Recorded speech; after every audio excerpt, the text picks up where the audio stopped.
I would like to call this meeting to order.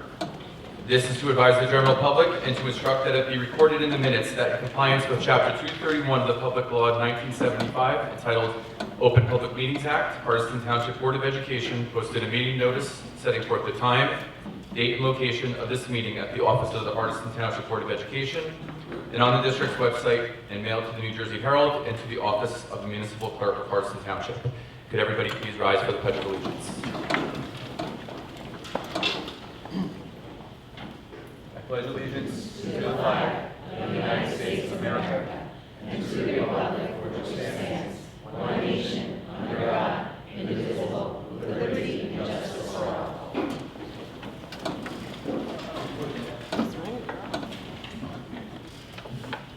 Okay, roll call please, Mr. Perso. Mrs. Donna Carey, absent. Mr. Nick Densack. Here. Mr. Brian Drellick. Here. Mr. Ron Hoffman. Here. Ms. Dana Causa. Here. Mrs. Susan Lucarelli. Here. Ms. Clarissa Murata. Here. Mr. Edward Riley. Here. Ms. Kelly Stowe. Here. We have quorum. Okay, thank you.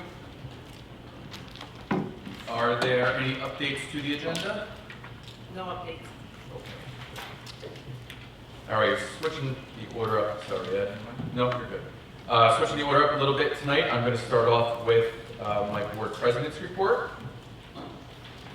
Not sure if I need him, but I'll go without him. Good evening, Hardiston, and thank you for coming out tonight. Our agenda tonight will include an exciting introduction, a heartfelt goodbye and thank you, and information about our preliminary budget as our district continues to move towards the future. First, I would like to comment on some recent communication. Over the past week, the Board of Education has received 12 anonymous letters raising concerns about school climate, school safety, and personnel. While we take all concerns seriously, it is difficult to act or respond to concerns without knowing the authors. That said, it is clear that some members of the HTA may wish to raise concerns with the Board, and the Board is committed to addressing those concerns and to increasing and improving communication and transparency. This is especially true as we transition to new district leadership. Therefore, this morning, I shared an email inviting the HTA president or a designee to provide a monthly report to the board during our public meetings, beginning tonight. This time will give the faculty direct access to the Board of Ed to share positive feedback or to express frustration. And we are hopeful it will provide a vehicle to move communication forward in real time. As you know, the board may not be able to respond publicly to some concerns due to privacy laws. The district already has policies and procedures in place to answer questions and address concerns through the appropriate channels before raising them here. Staff members are encouraged to follow those policies and procedures to ensure specific concerns are heard and investigated. We are hopeful this shows our willingness to listen to the HTA membership and removes any sense that concerns are not being addressed or that feedback is being ignored, as we will hear directly from the association each month.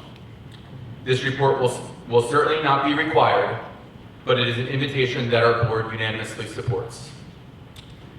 Next, my update to the community on our superintendent search. I mentioned in February the importance of this process being collaborative and transparent. Thank you to the district administrators, faculty from both schools, and community members who provided feedback through the stakeholder forums last month. We thoroughly reviewed and continue to review this information to gain clarity on what you are looking for in our next leader. The application window closed on March 11th with 14 total candidates applying for this position. The candidate delivery and initial review took place last Saturday, and the first round was completed across 2 nights last week. The second round began last night and will continue later this week. I can say with confidence that our board is very excited and pleased with the quality of candidates looking to make Hardiston their next home. And I would like to thank each board member for the dedicated time you have spent preparing, asking questions, and sharing feedback on behalf of our district. As I shared last night, when we lost power and my 3 kids were in another room as we were interviewing, I have spent more time with all of you than I have my own family over the past 2 weeks. But I do think this process has helped unify us and clarify our perspectives. Thank you to everybody up here. Thank you to Sue as well.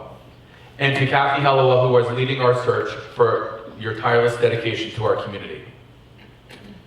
Next up, Lots of reports tonight. Next up, I would like to introduce Ms. Monica Rowland, who is on the agenda tonight and who will serve as our interim superintendent over the next several months. Monica, in the back, can you stand up, please? Thank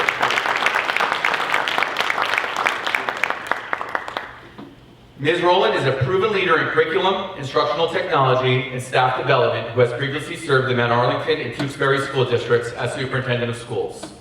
We are confident that she will bring excellent interpersonal, leadership, and communication skills to Hardiston, helping create a positive, collaborative, organizational climate. Thank you, Monica, and welcome to Hardiston. And lastly, tonight does mark the final Board of Education meeting for our superintendent, Dr. Michael Ryder. This board, 10 years ago, which included Nick, Donna, and Ron, saw the potential in an aspiring leader who wanted to do good things for kids. During his tenure, we have collectively benefited from Mike's leadership as our facilities have improved and the curriculum has been updated and streamlined. He guided us through COVID, hired dozens of wonderful new teachers who are sitting in front of us tonight, delivered countless meals on weekends, and this is probably the kicker, and endured, if my math is right, over 350 committee meetings with board members. Wow. He leaves our district in a much better place, including an elementary school that was the top performing school in our county last year. Thank you, Dr. Ryder, for your vision and service, and we all wish you the best as you continue your career.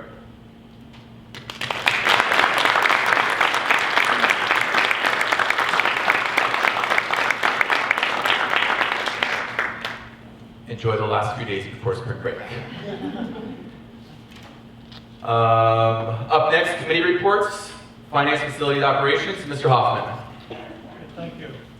On the 12th of the month, our committee met to review the February's $38,500.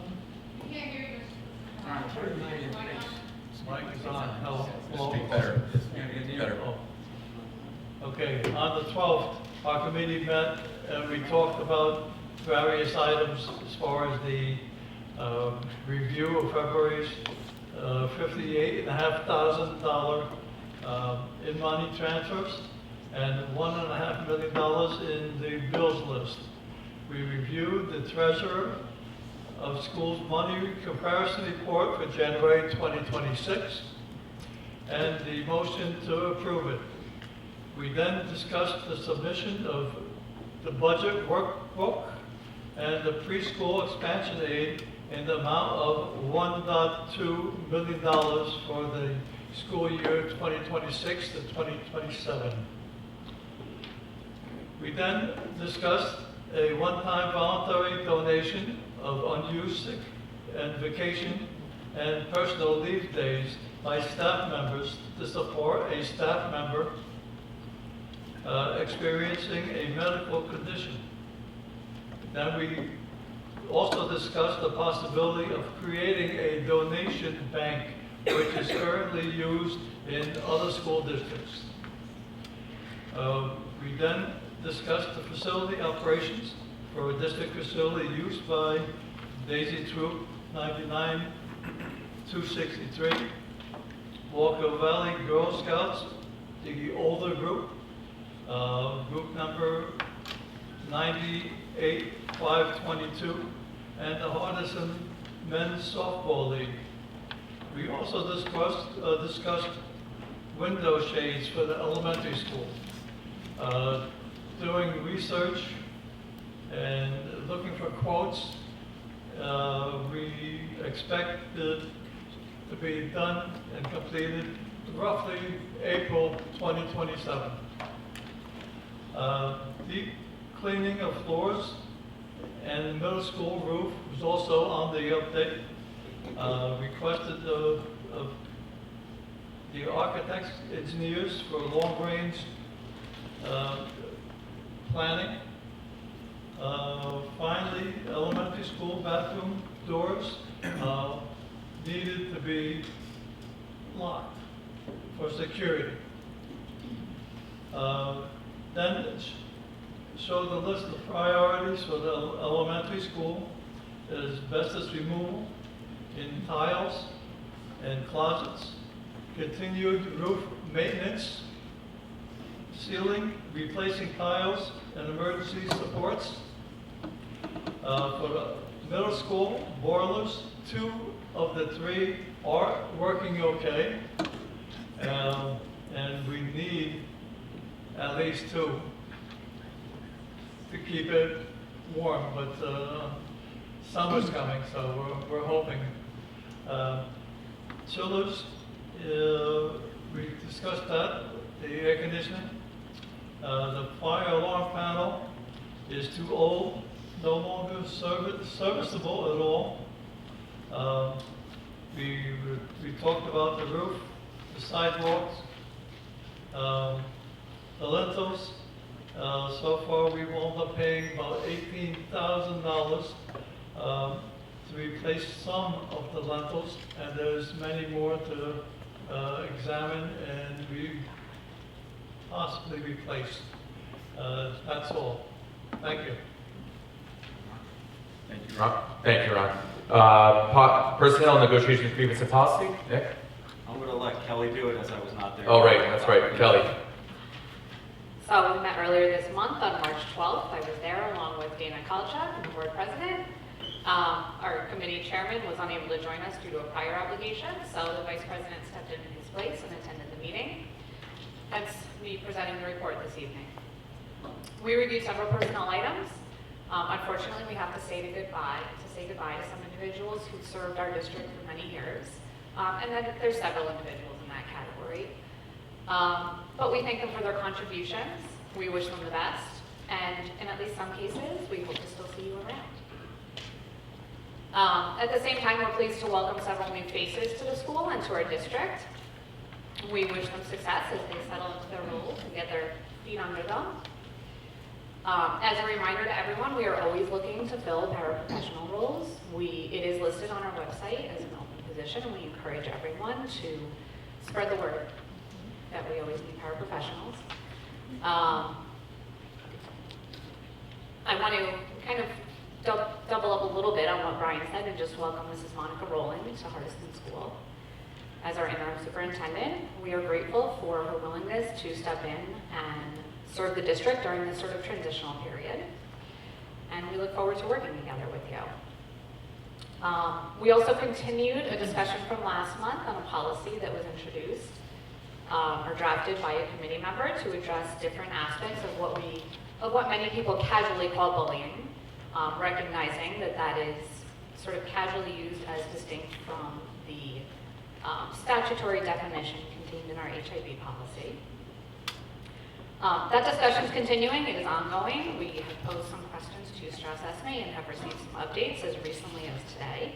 So my understanding at least is that we have a little bit of a plan in place that will be brought up next month and will be on next month's agenda. It's still in discussion though. We also reviewed some policy updates. These were alerts from our policy provider, Strauss Esme, a few months ago. With the beginning of a new board term and jumping right into a superintendent search, it's been a little bit busy. So it has to be pushed off until March, but we got through it. These policies replace some existing policies, just kind of repackaging things a little bit. There are some new policies related to some legislation that became effective in December. The committee did review the policies, considered some input, and had a fairly robust discussion about them. At this time, the committee recommends that we adopt them as is and how they're written. That's how they're presented on tonight's agenda. And everyone has had access to them in the board drive. Hopefully we've all reviewed them. Given that we did receive some feedback and some proposed suggestions, we did not make any revisions. We are recommending that we accept them as is. But to the extent that anyone feels discussion is needed, then of course open dialogue is always important and should be discussed. But we've got a lot going on tonight. So I would just ask that any comments or discussions on any of these policies be held until a motion is actually made and seconded so that we can have it at the appropriate time and keep things moving a little bit tonight. And that's all I have from the policy. Okay, thank you, Kelly. Just a note about the presentations tonight for clarity for everybody. Dr. Ryder's budget presentation will come right after student recognition. We're going to separate that from the superintendent's report, so it's not really an update to the agenda, but just as we roll out the different reports tonight, wanted to make sure everybody was aware of when we were going to hear about the budget. I will do the curriculum committee report, as unfortunately Ms. Carey is not here tonight. The Curriculum Programs EdTech Community Relations Committee also met on March 12th. We reviewed and discussed the professional development and student field trips on tonight's agenda. We also suggested exploring the option for staff who participate in robust, unique professional development experiences, the opportunity to report back to the board at subsequent meetings. We've talked about this for several months in committee, and we think this forum would be a great way to showcase what the staff is learning and bringing back to our students. Discussions with the district administration will continue on how and when to facilitate this over the coming months and into the next school year. But the board does like hearing from members of the faculty on some of the things that you do on these PD days, and we'd love to hear more, especially as things roll out in the schools. Also, as promised, Dr. Ryder distributed curriculum budgeted items from classrooms in the elementary and middle schools, as well as special education, giving us all insight into the types of products and subscriptions purchased for this year and requested for the upcoming school year. He also shared an update on the middle school roof, and our next meeting is scheduled for 5 o'clock on April 23rd. Up next, I know I didn't give you a ton of notice, but up next, the HTA report. Dr. Rosen, or designate Dr. Rosen.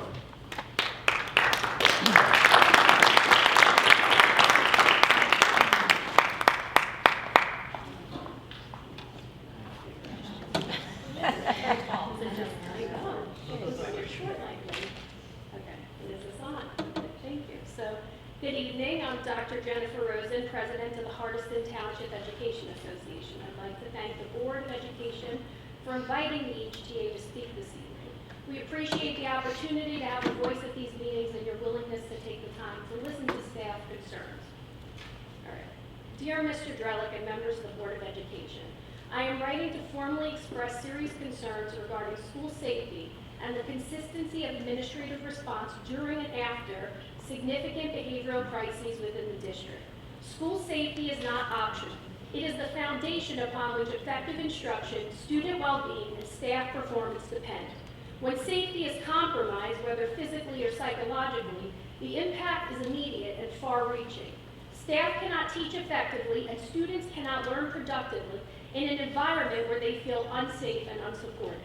Recently, there have been serious behavioral incidents requiring immediate staff intervention to prevent harm to both students and staff members. In these situations, educators have appropriately implemented crisis prevention and de-escalation strategies in order to maintain safety and prevent injury. However, the responsibility for maintaining a safe learning environment does not end with staff intervention in the moment. While training in crisis prevention and de-escalation strategies is essential, it must be accompanied by clearly defined protocols that guide staff when those strategies are not effective. Staff should have a clear understanding of what steps to take when a situation escalates beyond initial intervention efforts, including when and how additional administrative support should be engaged, what resources within the school are available to assist, and what procedures should follow to restore safety. Without clearly communicated expectations and established next steps, staff are often left to make rapid decisions in high-risk situations without the benefit of a consistent framework for response. What follows these incidents is equally critical. Staff must be able to rely on consistent, visible, and decisive administrative leadership during and after crisis situations. Staff and students must see that safety is protected not only in the moment, but also through clear follow-up actions, communication, and supports. When administrative response is inconsistent, delayed, or perceived as dismissive, it can erode trust, significantly impact staff morale, and weaken the systems designed to ensure safe school environments. Staff members who step into dangerous situations to protect students should not feel isolated afterwards. Likewise, students who witness or are affected by these events deserve reassurance that their school remains a safe and stable place to learn. These situations place educators in physically and emotionally demanding positions where rapid decisions must be made to prevent harm. When administrative support and follow-through are not clearly present or are delayed, it raises legitimate concerns about whether the systems intended to support safe learning environments are functioning as effectively as they should. Okay. When immediate intervention is required, the following elements should occur consistently and without ambiguity. Clearly defined safety protocols, visible and responsive administrative leadership during and after incidents, timely and transparent communication with affected staff, meaningful follow-up that prioritizes safety and accountability, emotional and professional support for staff and students impacted by the incidents. Our staff demonstrate professionalism, dedication, and courage in moments that require swift action to prevent injury. They deserve leadership that stands firmly beside them during these situations. Family entrust this district with the care and safety of their children each day, and the expectation that student and staff safety is the district's highest priority. School districts also carry responsibility to maintain a safe environment for both students and employees. Ensuring that safety procedures are consistently implemented and that staff are appropriately supported during and after critical incidents is an essential part of that responsibility. Clear systems of response and follow-through not only protect individuals in the moment, but also safeguard the long-term stability and effectiveness of the educational environment. For this reason, I respectfully urge the Board of Education to carefully review current crisis response practices, administrative follow-through procedures, the level of support provided to staff and students during and after significant behavioral incidents. Ensuring that established safety protocols are implemented consistently is essential to maintaining the trust of staff, students, and families. The purpose of raising these concerns is not criticism, but rather to ensure that the systems designed to protect our school community are functioning effectively and consistently. A clear and visible commitment to safety and accountability is critical to maintaining confidence in the district's leadership and the overall stability of our school environment. Thank you for your attention to the support matter and for your continued service to the arts community.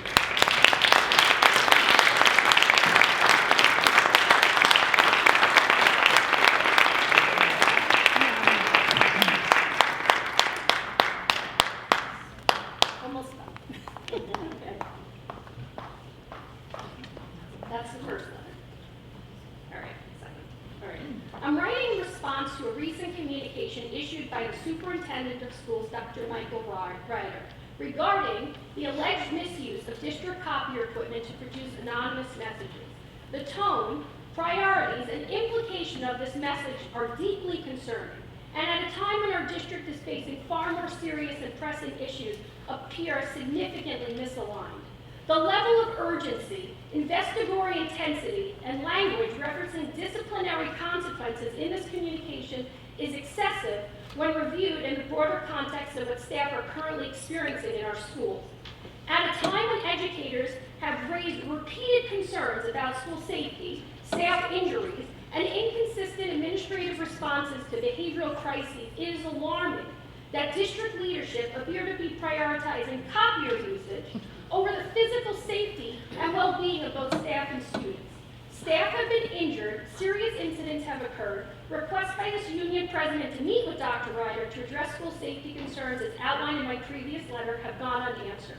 Yet, an immediate and formal investigation has been launched referencing data tracking, access logs, and potential disciplinary action in response to anonymous printed messages that, according to Dr. Ryder's email, relate directly to school matters, such as workplace issues, leadership decisions, or personnel matters. Dr. Ryder's reliance on policies 3321 and 4321 to justify this investigation appear misplaced. Both policies are clearly written to govern the use of computer networks, digital systems, and electronic communication, not the use of copiers or the distribution of printed materials. While the email characterizes the situation as a misuse of district resources, the conduct described anonymous printed messages addressing workplace issues, leadership decisions, or personnel matters does not clearly fall within the scope of these technology-focused policies. As such, The application of these policies in this context reflects a broad and unsupported interpretation, raising concerns about whether the response is grounded in established policy or instead an overextension that may discourage staff from expressing legitimate concerns. The union consistently advises staff to utilize established channels when concerns arise, whether through administration or through union representation, as these processes are intended to support constructive and appropriate resolution. Moreover, the very presence of anonymous communication on these topics suggests that some staff may not feel comfortable bringing concerns forward through existing channels, and the tone of the communication issued by Dr. Ryder may further help explain why that hesitation exists.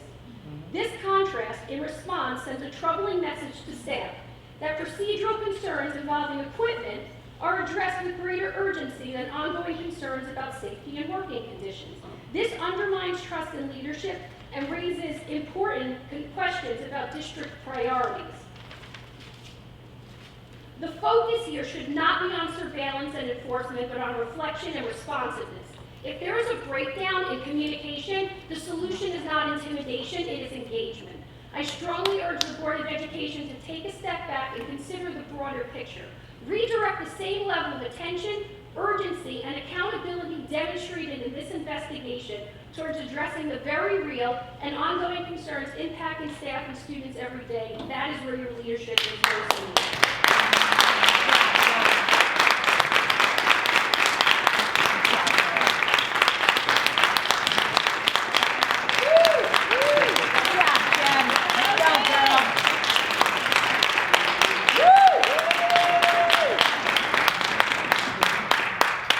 Tell him, girl. Can I say two things real fast? One, I wish she went to college with me and was 2 doors down. That's pretty impressive. They were able to write that and in 2 days or a day. That was my second thing. That I can only imagine if we gave you 2 weeks to prep, it'd be amazing to watch. But that's all I want to say. Break the ice a little bit. All right. Thank you, Eddie. Moving on to our superintendent's report, Dr. Ryder. All right, thank you so much. And good evening, members of the Board of Ed, staff, families, members of the Hardison community. Serving this district has been an honor of a lifetime. Hardison is a community that cares deeply about its children, its schools, and its future. Public service, whether as a board member, educator, support staff member, or volunteer, is not easy work. It requires time, energy, patience, and an unwavering commitment to something larger than oneself. I want to thank the Board of Education, both past and present, for carrying the responsibility of governance and stewardship of the district. I would also like to recognize the individuals who make Hardison schools function every single day, often without recognition.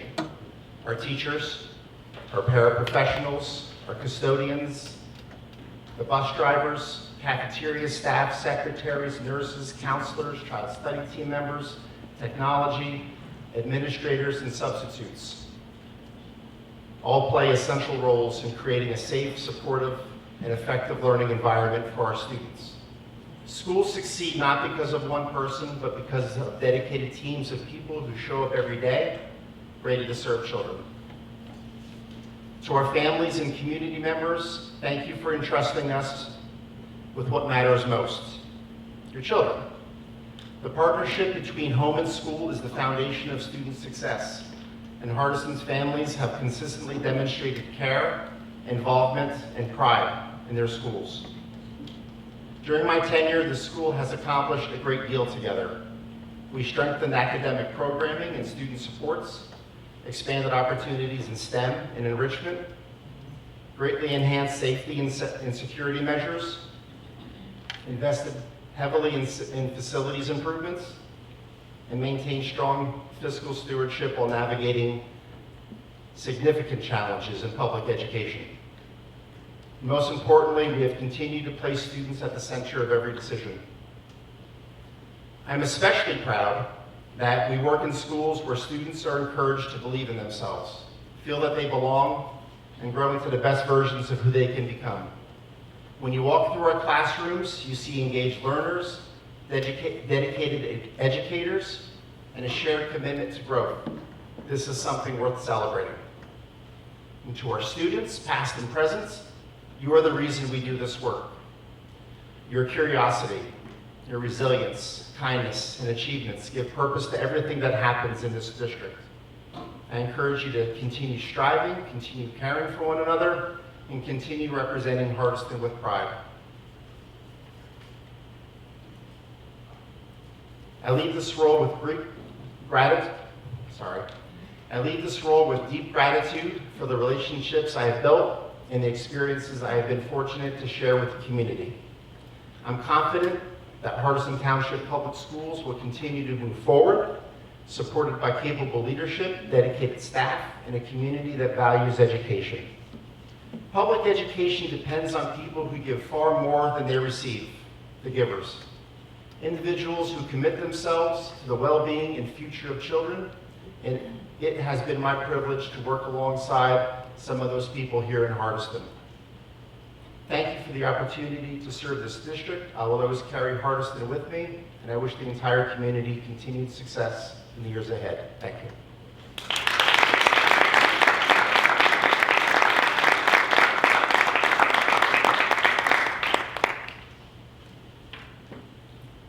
Thank you, Mike.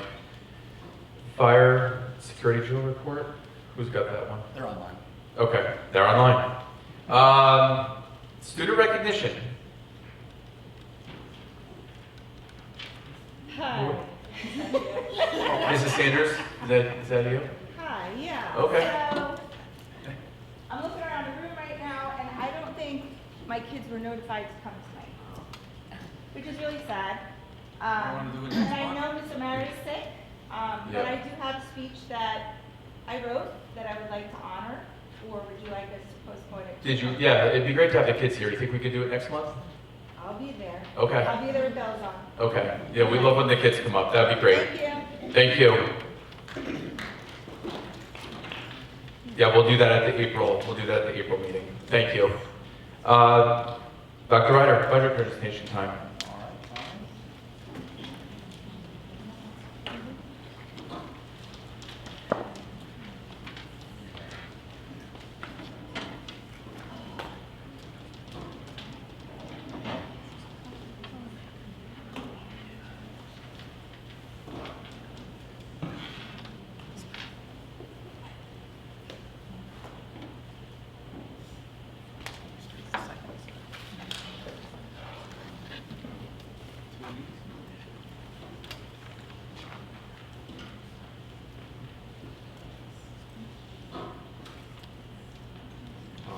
Thank you for waiting. This third budget presentation is I think it's more of an opportunity to educate and for us to get a little bit, all get a little bit smarter about what we're talking about with some terms with the budget. And Sue, full permission to stop me in my tracks and correct my terminology. Okay? Don't keep me hanging here. Okay. Deal? Deal. Okay. All right. So, and I wrote a lot of notes just to make sure I'm trying to hit this all. So this is a little bit more educational than usual. It's just a public overview of why this budget is tight, what it means to be tight, what it means to grow, and how to get there, because everything's possible, and it will be. Right? All right, first thing I want to talk about is fund balance. What is fund balance? A healthy fund balance is sometimes called a surplus. What you wind up with after most of the year or after the school year is finished. Like a good household, you shouldn't spend every dime that you make, right? If you are budgeting your household in a good way, then at the end of every week, or at the end of every month, at the end of every year, you should plan for savings. And schools are no different. We call this fund balance.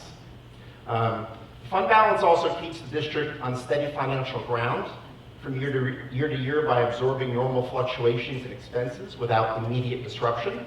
That's why it's important to have a healthy surplus. It also protects programs and student opportunities, because if something unexpected occurs, such as a funding reduction or emergency repair or a major unplanned costs, which happen as they do in our households every single year. So at the end of each year, you can read it, auditors determine how much of that balance must be used in the next budget. A stronger surplus gives the district more flexibility and budget responsibly in the following year. Because we're going to be talking about fund balance a little bit in this presentation. Why a 2% levy gets tighter over time. So, New Jersey law limits school districts to a 2% annual increase in the local tax levy. The purpose of that is its initial design was to help keep taxes more predictable, right? Everyone likes a predictable budget. We're asking for the same for the Department of Education in the governor's office. Correct, Ms. Verso? Yes, right? So the 2%, it's tough to live with only a 2% increase in all these expenses, because many times there's cost drivers that are greatly exceed 2%, such as inflation, utilities, healthcare. They often rise much, much higher than 2%. And over time, this creates a gap. It creates a gap with what districts are allowed to raise and what they must spend to maintain their operations. A flat 2% approach makes it increasingly difficult to balance the budget without reductions, and also, more important, well, everything's important, but it makes it very, very hard to maintain a healthy fund balance, because that fund balance, again, is what gives districts the most flexibility. Sometimes you read in the paper, go off script here a little bit, sometimes you read in the paper, how did schools get into so much trouble? How can they be millions of dollars in the red? How could this have happened? Many times this happens because schools use, every year, a little bit too much fund balance, perhaps. And imagine that if we did that in our household, if we kept chipping away at our savings because we're spending too much, or the raises that we're getting at work aren't enough to cover the cost of inflation. You know, the price of eggs, the price of gas, the price of utilities in your house. So if you keep chipping away at your savings, you wind up with no savings, and then what do you have to do? You gotta use a credit card, right? And that's not what we want to do. So going back to fund balance.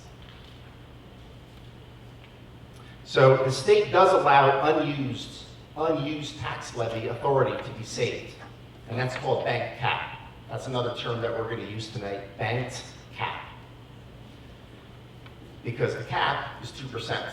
So if you don't go to 2% over time, you can use that. You can use that down the road if you need it. But it must be used within 3 years. Some of that bank cap was expiring this year for Hardison School District, and therefore it was decision time whether to use it or not.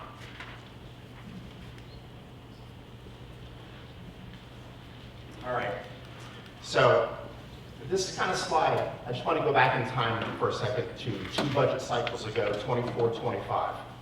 This was the year before Sue took over, right, as business administrator.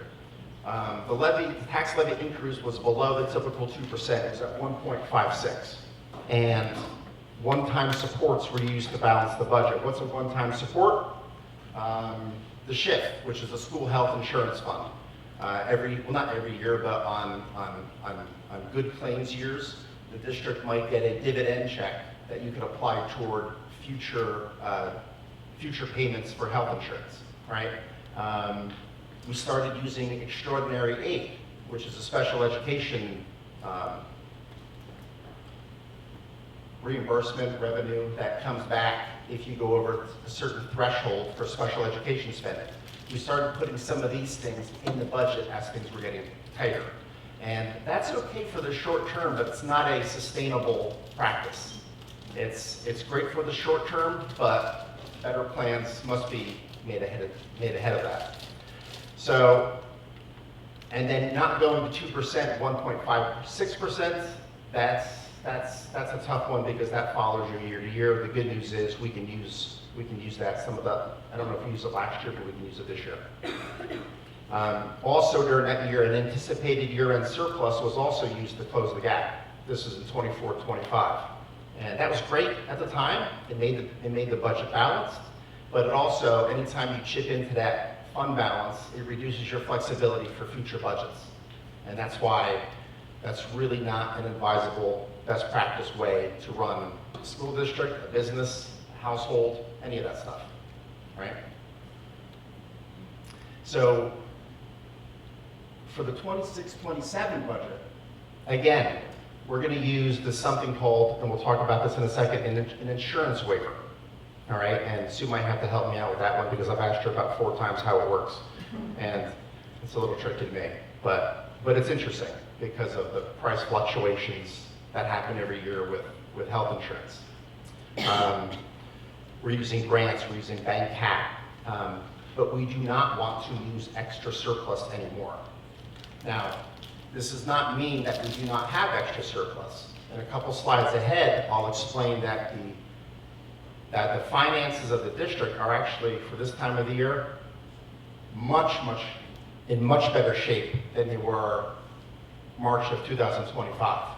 And I really attribute that all to Sue Verso because we have a full-time dedicated business administrator who keeps a very, very, very close eye on every line. And if there's a transfer that has to happen between lines, wants to know why, and how is her prediction wrong, and how can we get better going forward.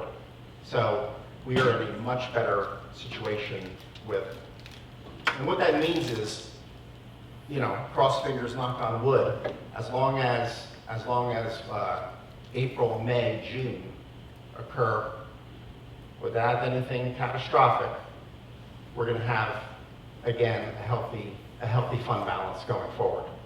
But we have to resist the temptation to use it again and again and again, because the only way Hardison can go forward, like years ago, not too long ago, we did a lot of TLC, we used that word tender loving care, to the elementary school. We fixed the drainage, we fixed the parking lot, we fixed all the roofs, we upgraded the electricity, we gave every teacher's classroom air conditioning. Lots of TLC that was much needed. It was neglected for a long, long time. And now is the time, and a lot of time and a lot of money was spent there, a lot of years accumulating that capital reserve in order to do these things. And really the time has come to give that TLC to the middle school now, right? The building is a little bit over 20 years old, and we have roof leaks in the main office. We have aging boilers that need to be replaced. We have aging chillers that need to be replaced. And the normal wear and tear of these things, the time has come. So in order to do that, in order to plan for that in the very near future, is to really focus heavily on that thing I talked about in the first slide, which was fund balance, right? Resist the urge to use it and start building that up again, and so we can take care of our buildings, which in turn takes care of our kids. Yeah, sure. So with the additional surplus, why you want to save it is so that at the end of the year, you can put money into the reserves. You can put a certain percentage into the reserves, which will build up for projects in the future. That was in my head. So thanks. All right. I beat the slide with that. All right. 26-27 budget picture. This is a heavy-duty slide here. All right.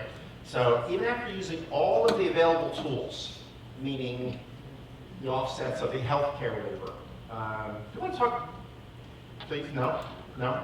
Okay. Health cost waiver. Talk about it a little bit. It's a state law, right? State law that permits us to protect ourselves from fluctuations in price and different enrollments from year to year.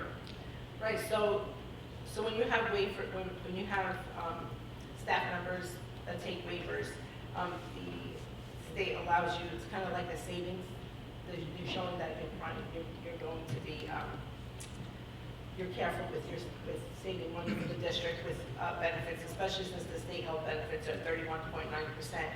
So they allow us to use the waivers to add to our tax levy in order to give us a savings to boost our fund balance. But that goes into the tax levy, so we can raise it without having to go for a vote out to the public. So pretty much, you know, the more that we save, the better it is for us to add to the levy. If there's any savings or ever reductions to it, then your cap is lower, and if the costs rise again, because let's say now next year, somebody else take more staff members take waivers, then it reduces, you can't recoup those savings that you got before, so you always want to try to have. And there's also the mechanism that it goes back to the taxpayer if it's reversed. Yes. Which we did one year, I remember, for like $43,000. Okay, yeah. All right. So, some interesting things here. So after all of that, you know, using the healthcare waiver, reserve interest, grants, bank cap, right? After all that, we're still $239,000 need to be cut from, you know, many different lines in order to do that. Sounds like a ton, but it's certainly doable, right? You'll also notice that while the proposed tax levy increases is about 6.65%, the district's total revenue increases by only 1.42% by $233,000. You might think, well, how is that possible? You know, the total of the tax levy, which is $225,000, total of health benefits waiver, $334,000, total of bank cap, $191,000 equals $750,000. How can revenue only increase by that much, right? And it's because the revenue sources that we had last year are either declining or they're unavailable. So levy increase largely replaces lost or unstable revenue rather than expanding spending. That's not what's going on. It's we're replacing the revenue streams that we had last year in a different way. We're using more bank cap, we're using the insurance waiver, and that adds in the areas that we lost, right? So what we have are two budget paths. That's got to be considered, right?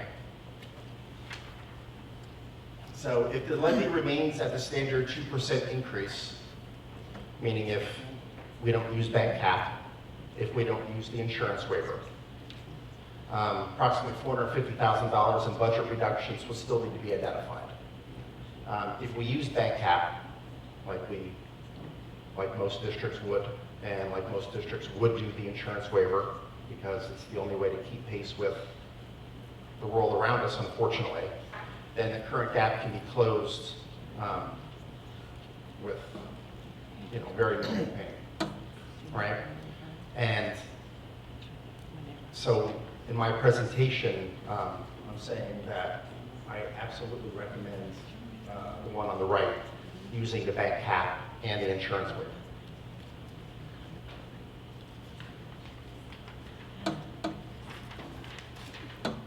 So what to remember about this key takeaways, right? First, I want to mention again that the district is in a much, much stronger position, end of year position, than it was last year. But what we're really talking about here is the long-term stability, right? Long-term stability meaning making sure that at the end of every year, we have a healthy surplus that we can go back to adding to our capital reserve and our maintenance reserves, like we did for so many years, and which enabled us to take care of our elementary school without ever going out for a referendum. And that's really should be the goal of everybody, is being tight, spending only as needed, and saving. Second, protecting the fund balance is essential because it preserves financial stability and options for the future. And third, one-time tools such as waivers, reserve interest grants, bank cap, shift dividends can help in the short term, but they're not permanent solutions. So we still have lots of work to do. We made great strides from last year to this year, I believe, with getting a real handle on all the budget lines and knowing exactly what is needed. and what is not, and we're going to continue that going forward. And fourth, that there is a structural gap between the 2% levy cap and what major cost increase, especially the last couple of years. It's gotten out of control, the world. And finally, decisions should be made in sequence. First, determine how to close the gap, and then afterward, we talk about recommendations and stuff going forward. So at this point, this concludes this presentation, but we can discuss, of course.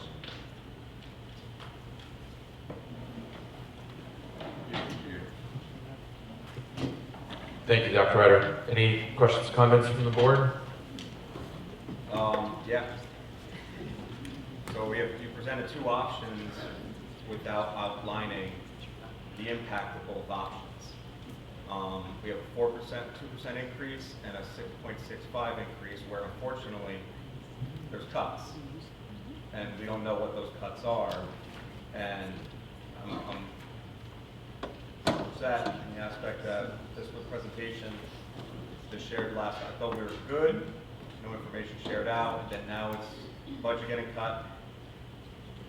Either way, and I'm just like to know what's going to get cut either way. Because now it's like you presented two options, but what's on the agenda Right, Sue. is not two options, it's the 6.65. No, it's two options, but Sue, can you talk a little bit about what changed between last month and this month, as far as why we were able to give that information last month? We didn't have our state numbers yet. We were also really figuring, because in past practice, we have known a collective bargaining agreement. Oh, yes, I'm sorry. Salary increase, and every 10th is over $100,000. So and you have to figure high, because if you figure too low, then your budget won't work. So the fact that we've only had 2 collective bargaining meetings at this time, meaning we have to figure in most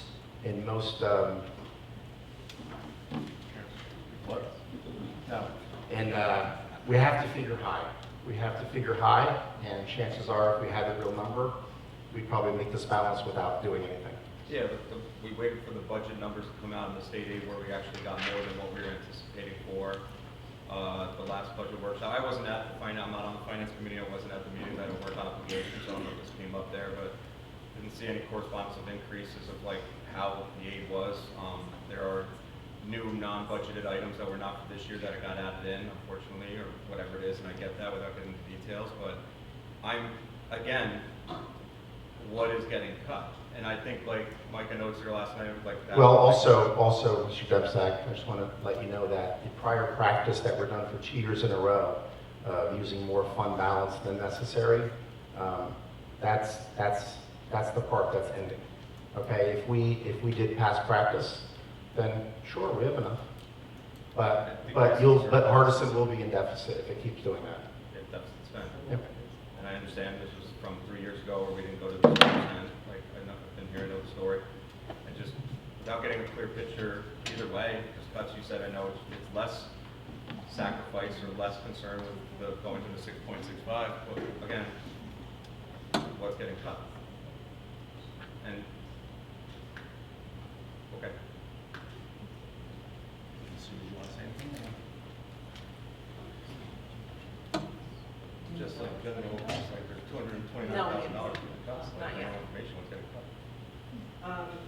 Like I said, it was not knowing, I would just recommend going forward, if when negotiations come around, it's probably done a lot earlier, just so we have the numbers.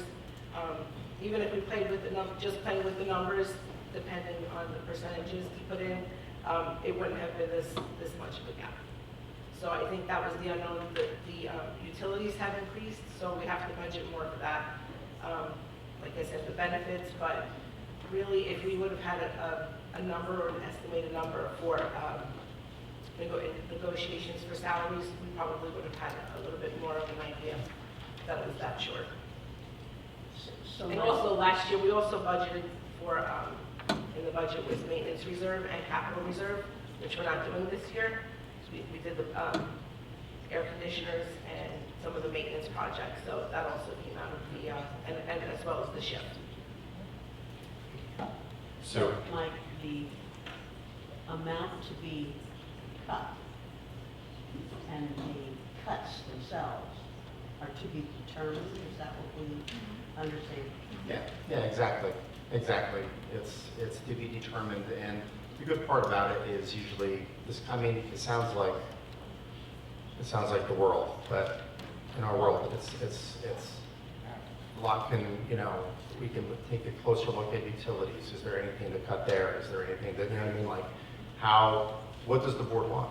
I mean, neither are great scenarios. Nobody wants an increase, but nobody wants to cut $450,000. But I mean, especially after last year when we knew we were taking the last of the shift for $276, we knew we were starting in the hole already. But yeah, what Sue and I would do before Friday is to make a long list of recommendations. You can steal 10 from here, 20 from here, 50 from here. You know what I mean? Like But we're assuming that you're not talking programs or staff. Well, I mean, programs or staff are the absolute last on the list, always.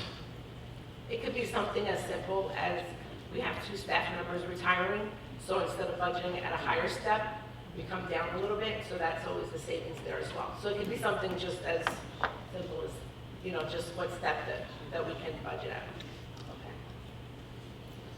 So when you say that when we're talking about negotiations with collective bargaining agreement, and this, I might be giving this sort of an overly simplistic view, but when you say each 10, we're talking about the percentages of I'm right. I'm 3 1/4 or 3 1/2, something like that. It's a very Yeah. loose number. I'm just I'll saying, make it hey, numbers. every, if you do, 1% is much different than 1.1, 1.2, 1.3, Right, so, but I'm just saying, using that sort of rough estimate of every 10 equates to about $100,000, did I give or take?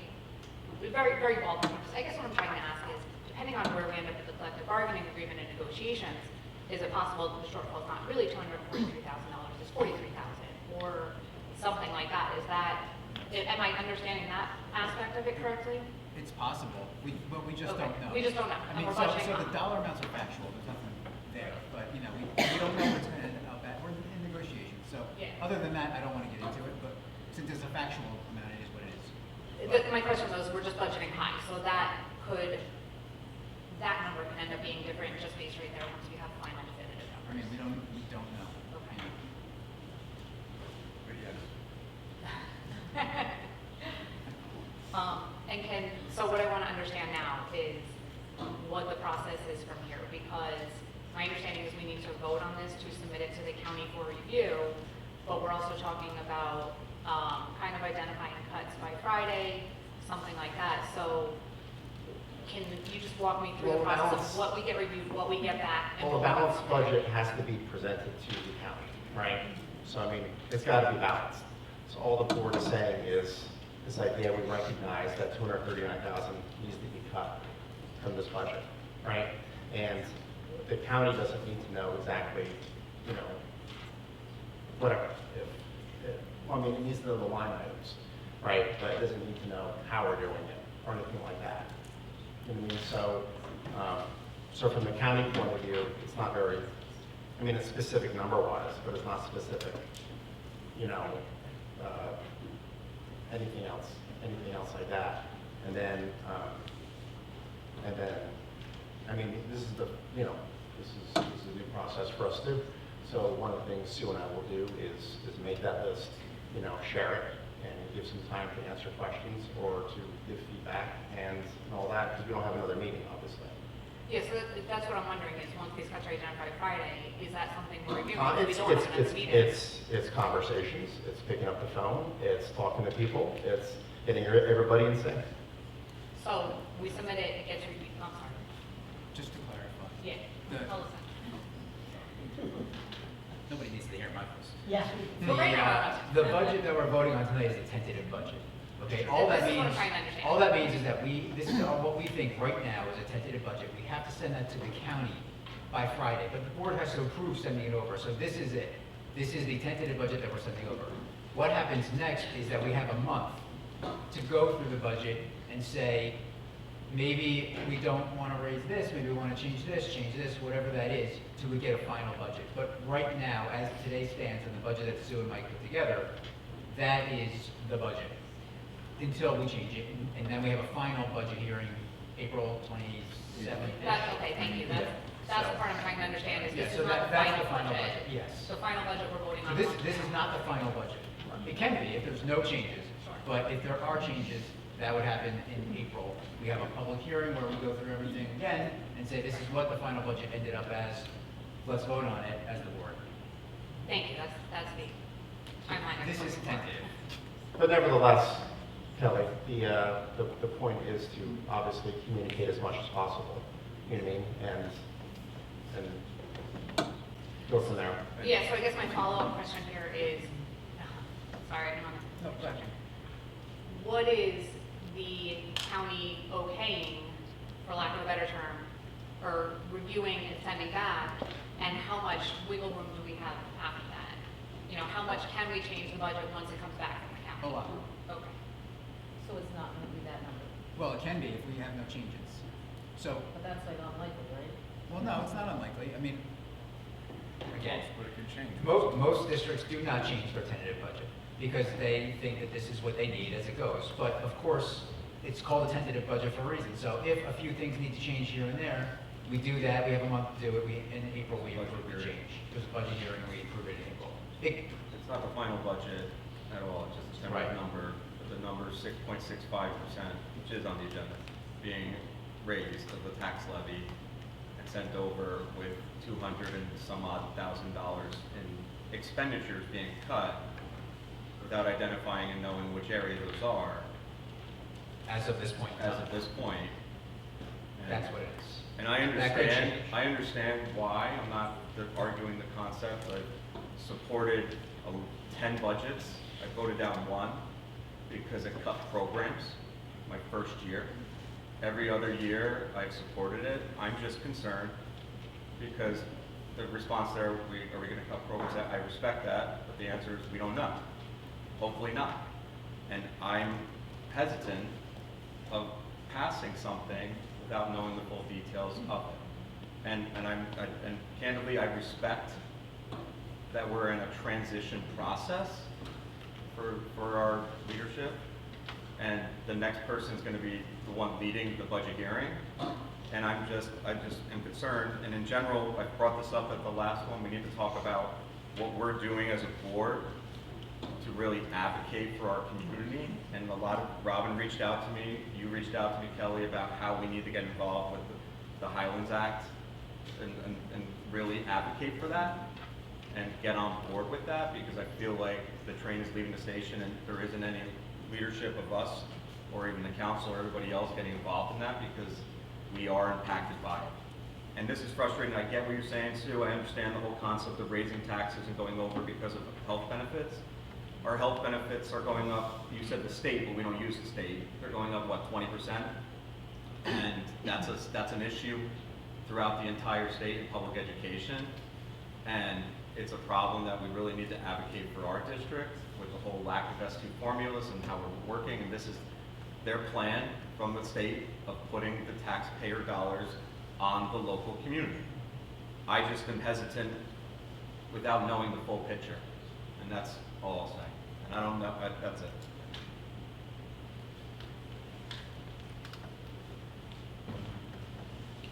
Anybody else? Good, okay. Thank you, Mike, and thank you, Sue, for that information. Moving on to public comment. First public comment tonight will be limited to items on tonight's agenda only. Is there any public comment on items on tonight's agenda? As you come up, please just state your name, address, please. Tony Alfano, 3010 Henry Hill Drive. Good to see you all again. So tomorrow night, the council, we're doing the same thing you're doing with budget. We have all our department heads give us their budget for the year. Naturally, we were not pleased with the increases, so what we did is we went back to the department heads and said, okay, let's cut out some percentage increase. And so that's what we're doing to our budget. So here, you have principal of elementary school, principal of middle school, you have IEP, those are your department heads. See if you can ask them how we can reduce. Now, I know there's different rules in the Board of Ed for council, but we're not filling some open positions, we're not ordering some equipment that we need, and we're not, we're going to defer some maintenance. So what we're doing is we're just shaving a couple of % off, and that's how we're doing it. So maybe the board can go back to Mike or whoever you have to go back to and ask your department heads, okay, how can we shave off a % or two? And then maybe you can have a tax levy increase that is palatable to the taxpayers without eliminating essential services. None of this is good because we had 18 to 20% increase on the health insurance too. So we're wrestling with the same thing you are. No decision is a good decision, other than just raising the taxes and then just hearing it from the taxpayers. Although we don't pay a lot of property tax in Hardiston relative to like Hamburg, they pay a disproportional amount for their property values. It's still, when you say 6.6%, and then you have Walk Hill's going to do the same thing, and then the county's 3.5% increase, and we're targeting somewhere between 3 and 4 as well. It's just going to add up. So keep that in mind. That what we're doing is asking the department heads, okay, let's go bare bones and hope that next year we get some money from the state. Because the state is what's really killing us. So that's my 2 cents. I can't tell you what to do. None of the decisions are going to make anybody happy, but you're going to have to do something. You're going to have to, combination of raise the tax levy and do some cuts, like we are on the council. Thanks. Thank you. Anybody else?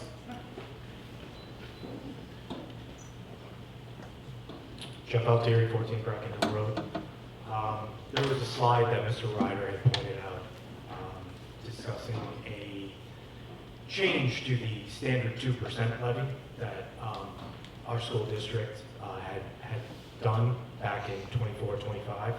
I appreciate Mr. Ryder's presentation, breaking it down to the basics about how you save money and how you keep money in reserves rather than taking those reserves, using them for short-term interests. Unfortunately, I was here for those meetings, and I was told at the time by several members that my thoughts and my ideas on the matter, okay, were misplaced or should not be taken seriously. Meanwhile, one slide, that slide that you had missed a year in between, Mr. Ryder. That next year, we ended up increasing our budget over the 2% levy. I believe it was by the missing percentage that we had decreased it the year before, if I'm correct. I feel like without stating that a mistake was made, we were stating that a mistake was made. And while I appreciate everybody's opinion here, there were 2 people on this board that, even though this board as a whole tried to compromise, 2 people on this board at the time still voted against that decreased budget that caused us to have more of a deficit than we needed. And it's a shame that neither one of them are able to stand up here, but I can definitely tell you that we don't need their opinion on what to do with the budget after kind of screwing it up so badly that year. Thank you.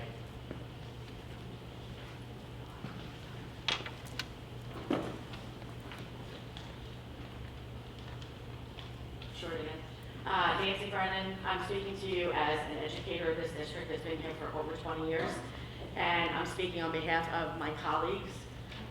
Dear members of the Board of Education, I am writing to express my concern regarding the safety of teachers in our schools and to respectfully urge the Board of Education to prioritize stronger protections for educators in the workplace. Teachers play a vital role in shaping the academic, social, and emotional development of students. However, increasing incidents of verbal harassment, threats, and physical aggression from students have created environments where many educators feel unsafe and unsupported. No professional should have to fear for their well-being while performing their duties, especially those that are entrusted with educating and guiding our youth. A safe learning environment begins with ensuring the teachers are protected. When educators feel secure and supported, they are better able to focus on instruction, classroom management, and building positive relationships with students. Conversely, when safety concerns are not adequately addressed, it can lead to burnout, higher turnover rates, and a decline in overall school morale. I respectfully ask the Board to consider the following actions: establishing and consistently enforcing clear behavioral policies and consequences, providing teachers with access to de-escalation and safety training, not just special ed teachers, increasing the presence of trained support staff and counselors, creating transparent reporting systems for incidents involving student aggression, ensuring administrative follow-through when safety concerns are raised for both students and staff involved, as well as students who witness these incidents. It is essential that teachers feel heard, protected, and valued. By taking proactive steps to strengthen workplace safety, the Board demonstrates its commitment not only to educators, but also to maintaining a productive and respectful learning environment for all. Thank you for your time and consideration of this important matter. I appreciate your dedication to supporting both students and staff, and I look forward to seeing continued efforts to ensure our schools remain safe places for everyone.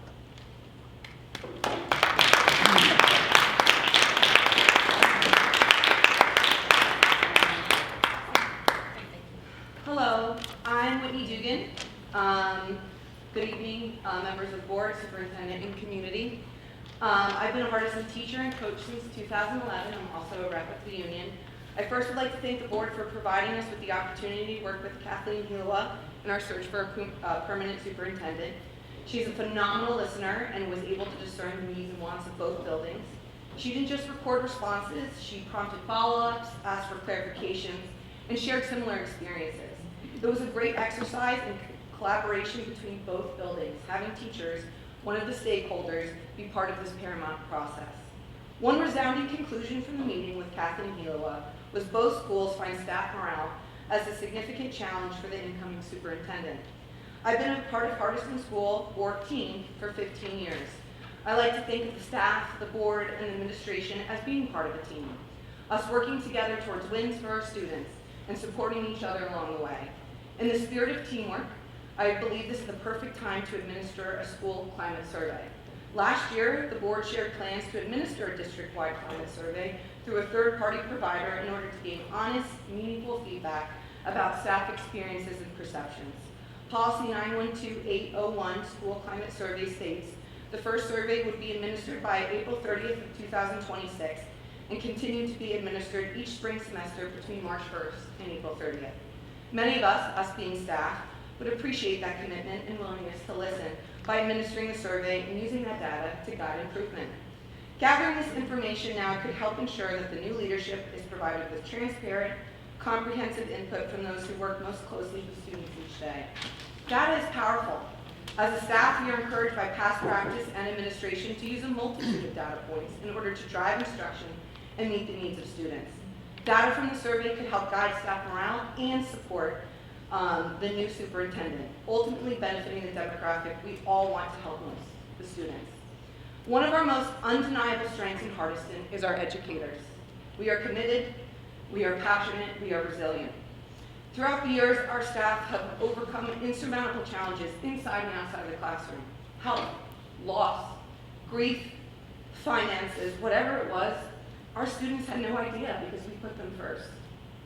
There are many challenges teachers face throughout a school day or even a school year. Morale is not something that we should have to overcome. It is something that should be examined, dissected, and addressed. It is something that is going to be remedied. It is not something that is going to be remedied by one new hire in staff or leadership. It is something that needs to be looked at closely and thoughtfully analyzed. Administering the survey is the first step to properly addressing climate, culture, and morale. Thank you for your time and your continued commitment to supporting our schools and staff. And I just want to end this little speech like I do all my basketball practices and games. Go Hornets.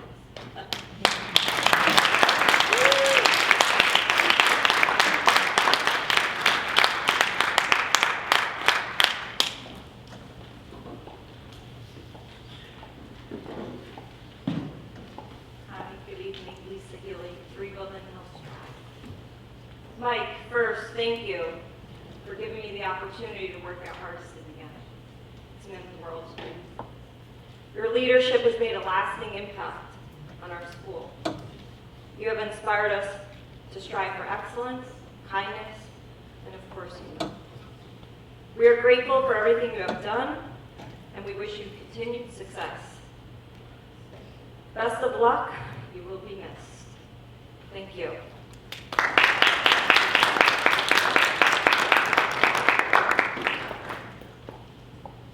Hello, Nancy Marjoram, 80 Armstrong Road, Montage, New Jersey. I'm a school teacher here at Hardison since 2002, and I also would like to say, Mike, I wanted to just take a moment to express my sincere gratitude for your strong leadership over the past 10 years. Great leaders always make a difference, and you certainly have made a difference here. Your 10 years of hard work at Hardison will continue to have an impact on all of us moving forward. You are always kind, positive, and inspiring. Something that always stands out in my mind is when we come back after the summer break. That first day back is always rough for everybody. And you always have a very inspirational, inspiring, and often very personal story to share with us and uplift us and get us ready for the year ahead. And that's greatly appreciated. And I know that comes from your heart. You always welcome everyone with a smile. You always have a positive approach, and we really appreciate that. Your contributions to Hardison have been immense, and you have set a high bar for excellence here. We are very sad to see you go. But I am excited for you for a new chapter, and I think the kids of Bloomingdale School are extremely lucky, as is the staff, to have you coming their way. Thank you for your hard work, your positive attitude, your dedication, and I am truly grateful to have worked with you. Thank you.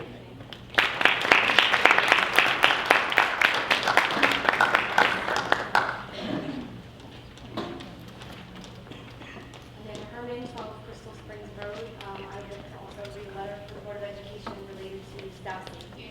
Talk louder. Sorry. I'm short. Dear Hardison Township Board of Education members, my name is Amanda Herman, and I'm a registered behavior technician for the Hardison School District. I'm writing as an individual employee, specifically to address workplace systems and serious safety concerns within my assigned setting. Since September, I have submitted over 30 incident reports documented repeated physical aggression encountered while performing my assigned duties, including hitting, kicking, fighting. These reports did not trigger a safety review or staffing adjustment. It was not until a severe incident required outside medical treatment and a workers' compensation claim that injury was formally acknowledged. Despite this acknowledgement, no corrective action or structural change followed. Following that injury, medically required duty modifications were issued. However, my assigned responsibilities were not adjusted in alignment with those medical requirements, despite the fact that it was receipt of those acknowledgements from the special education director. When repeated incident reports do not initiate review, and when serious injury results only in acknowledgement, and when medically mandated safeguards are not operationalized, staff remain exposed to predictable risk of physical harm. The safety structure should be preventative. Documentation should function as a trigger for review and protection, not as a record that sits in a file until injury escalates. I'm asking this board to ensure that repeated incident reports automatically prompt administrative review. Medically required duty modifications are consistently implemented.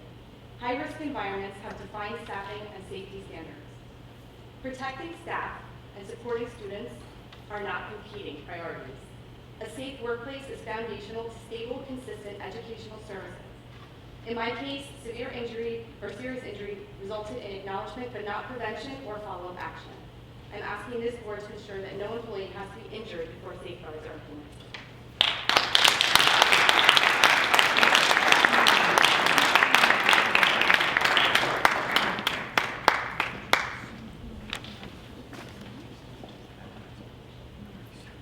Hi, I'm Lauren Hubbard. My nickname's Molly. I have been a speech language pathologist at Hardison for 19 years. Okay. Working both at elementary school and middle school, grades 3 through 8. Francesca Benvenuto, whose nickname is Frankie, is the other speech language pathologist and works exclusively at the elementary school for grades pre-K through 2nd. And I just feel that I must make you aware of our current caseloads and upcoming students that we're expecting to become eligible for speech and language services.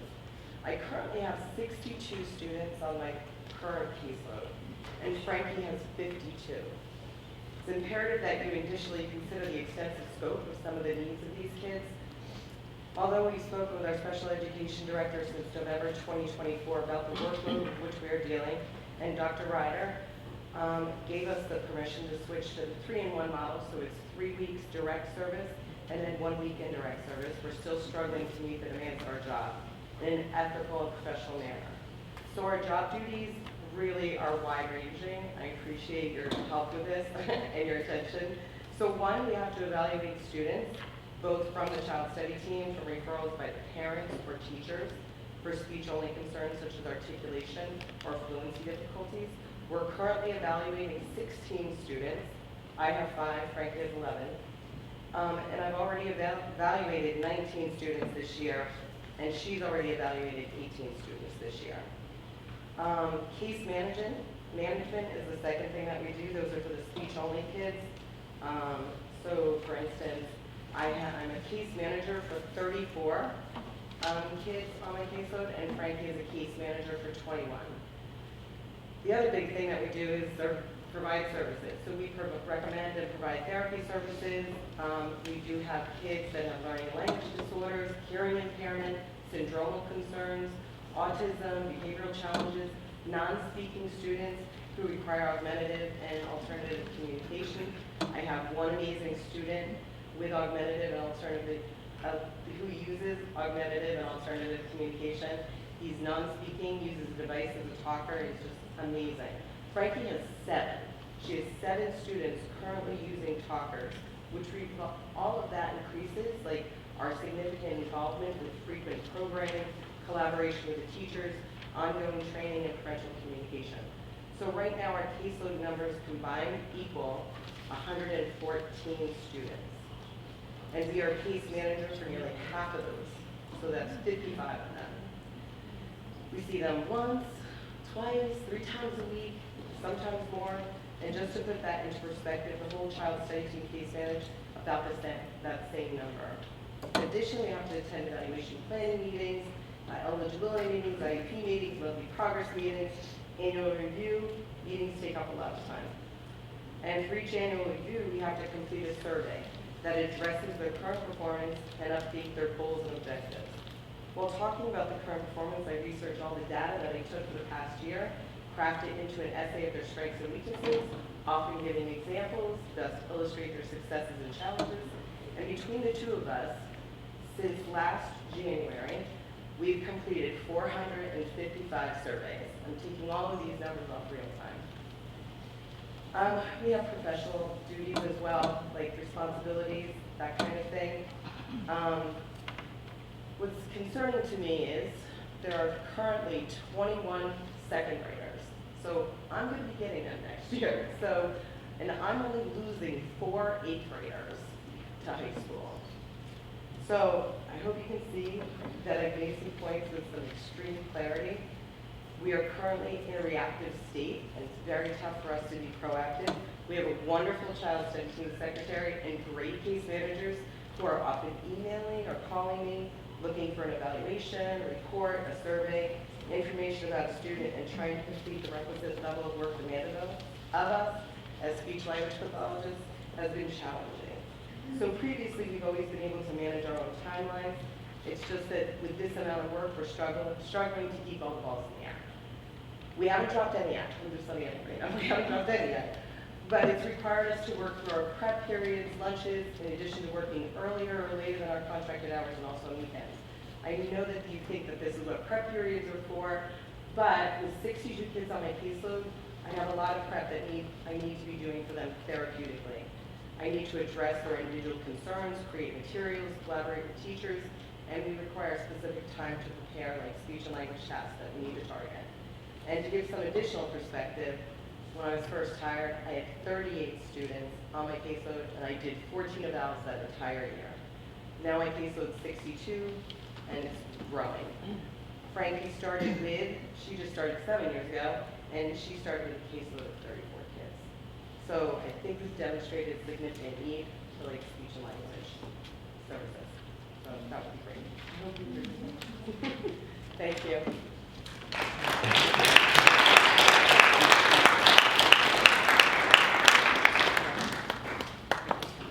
Just a reminder, anybody come up to respectfully hold your comments to 3 minutes. Thank you. I'm Nicole Meyer. I am the administrative assistant to Mike. It'll only take 2 seconds.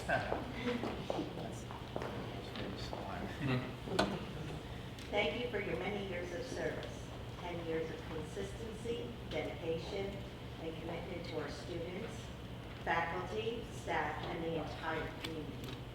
Thank you as well for bringing Rocky into all of our lives and for the joy and connection that came with it.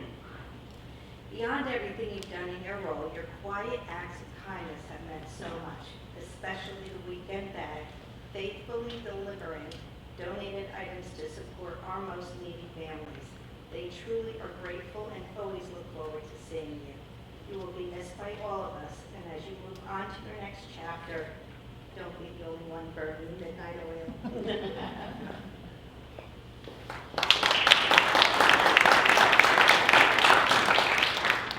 So Mike, somebody wants to talk. I couldn't figure out what to write. So, over the past 10 years, I've had the privilege of working with you in 3 different roles. First as the school secretary, then in the business office, and most recently as the BA. I still laugh thinking about those days when I was in the elementary school office, when you come in unexpectedly and give me a scare and the back was always to the door. So even now, you somehow manage to sneak up on me, walking in so quietly while I'm completely focused on my work that I still jump out of my chair even though I'm facing the door.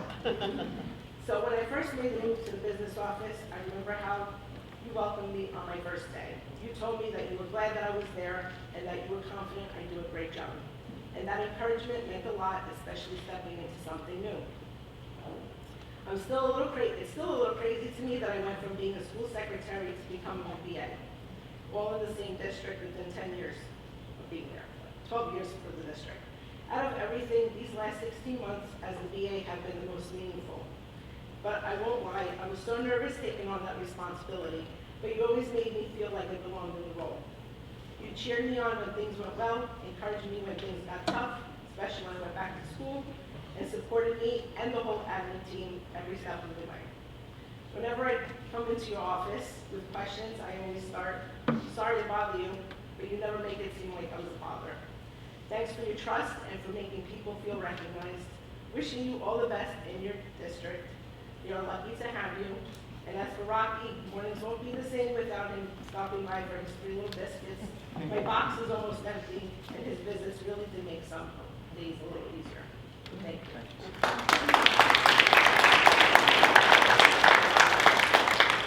I'm honored to say a few words as we say farewell to Dr. Ryder. Dr. Ryder, thank you so much for encouraging and at times challenging us to do good work for our community that could also be shared with others beyond our district. From the many pieces of advice you have given me throughout the time, I am going to take a few with me. 1, you have one core. You make professional and fair decisions from that core. The decisions do not change according to events or the audience. 2, slow down. A special education administrator never stands alone. They have a whole team behind them. Child study team members and related service providers are important members of that team. Slow down so you can bring your team in with you. And last, students are at the center of every decision we make. If you can stand in the middle of a football stadium filled with thousands of people and explain why you made a decision, you're on the right track. Dr. Ryder, thank you for sharing my philosophy of servant leadership with me. On behalf of my team, I wish you all the best in your next role. Thank you.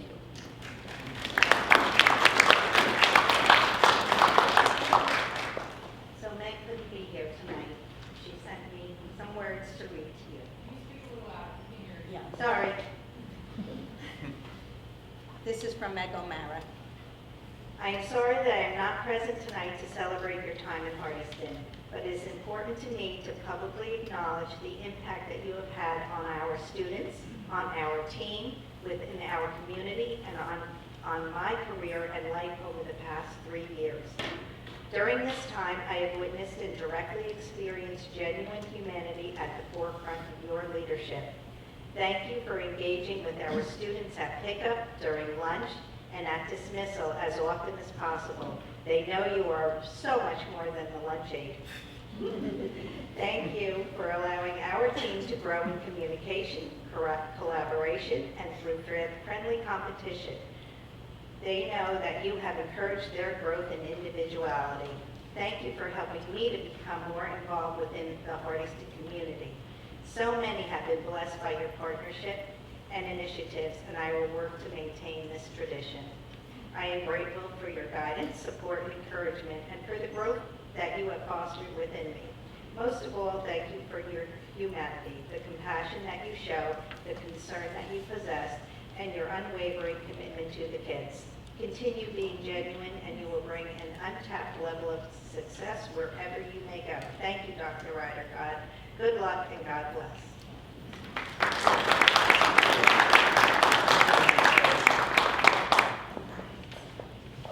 I'm last. Okay. Dr. Ryder, it's impossible to capture the influence you have had with the students and the staff and the community over the past 10 years. There are so many examples of the great things that you've done for kids, and these things are your legacy. Thank you for your kindness and your compassion and your strong, unwavering core and foundation. I think the best way to capture your success here is to share these words from Ralph Waldo Emerson. To laugh often and much, to win the respect of intelligent people and the affection of children, to earn the appreciation of honest critics and endure the betrayal of false friends, to appreciate beauty, to find the best in others, to leave the world a bit better, whether by a healthy child, a garden patch, or a redeemed social condition, to know even one life has breathed better because you have lived. This is to have succeeded. And in the spirit of these words, we'd like to present you with this memory book on behalf of the entire staff.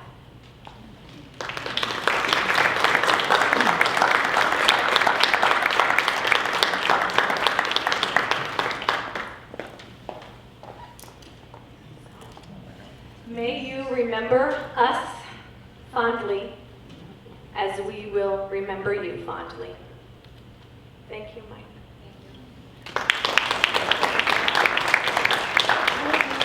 Please join me in a round of applause, thanking Mike for his 10 years of dedicated service to Hardyston.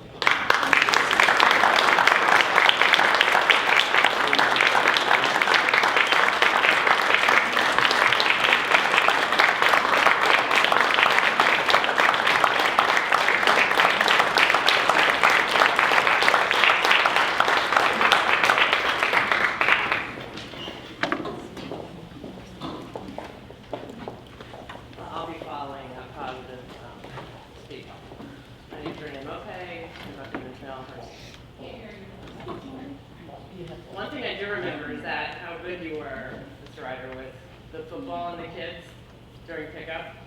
I have to give you that. It was great. You taught my kids, my 3 boys, how to do better at football. I mean, they actually got better with their arm.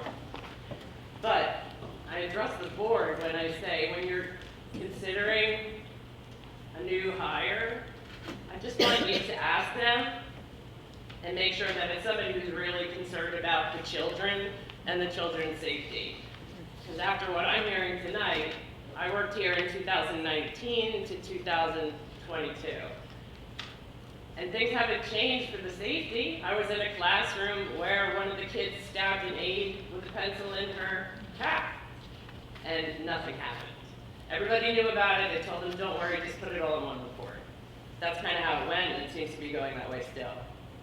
So ask this new candidate if they will honor the children's safety, the staff's safety, over their own needs.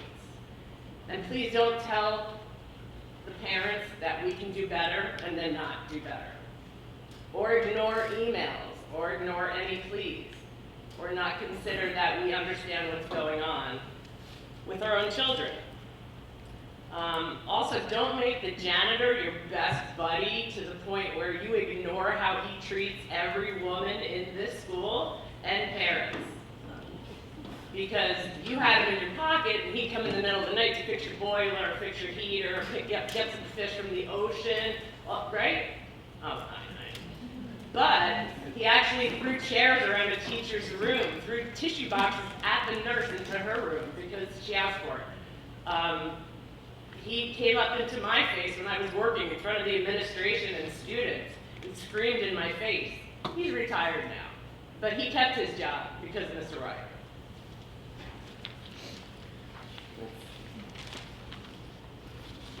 Please make sure that the new candidate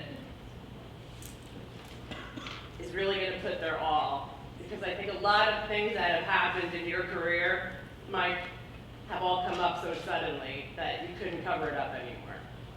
So I have one thing, farewell. May your next position suit you better than this one did us. Thank you.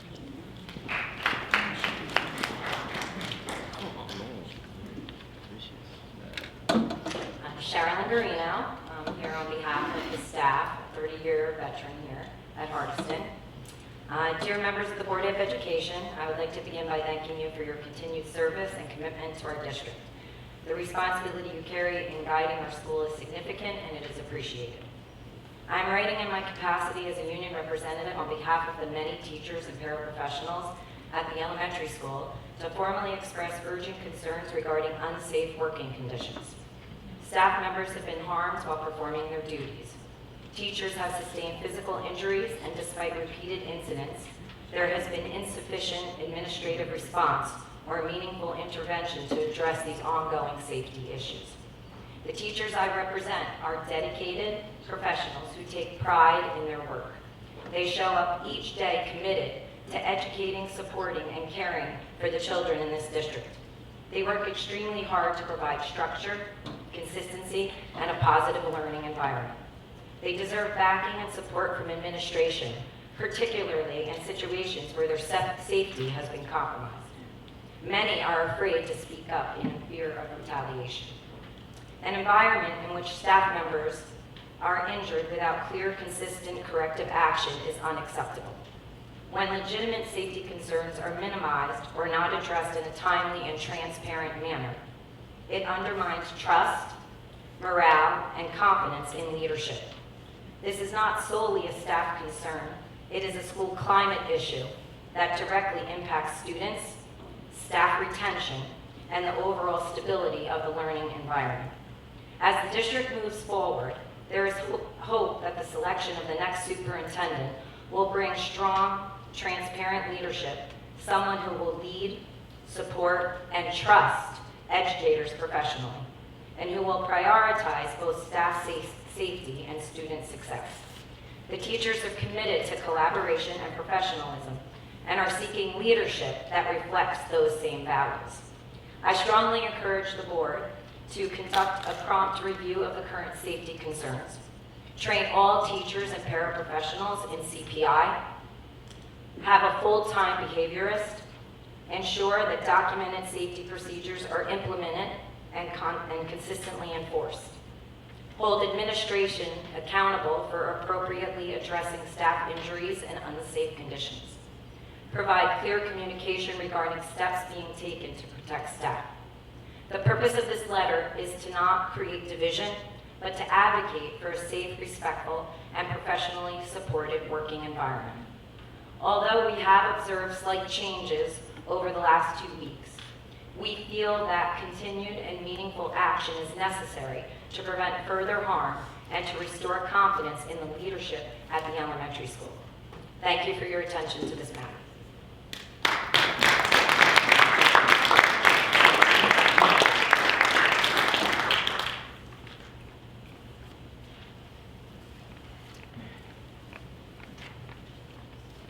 Other comments on agenda items? Okay. Seeing none, I'm going to make a motion to move into executive session. Can I get a second? For student matter. Thank you, Ron. Second. We will enter at about, what is it, 8:40? We anticipate it taking about 20 to 30 minutes. We're going to executive session for a student matter.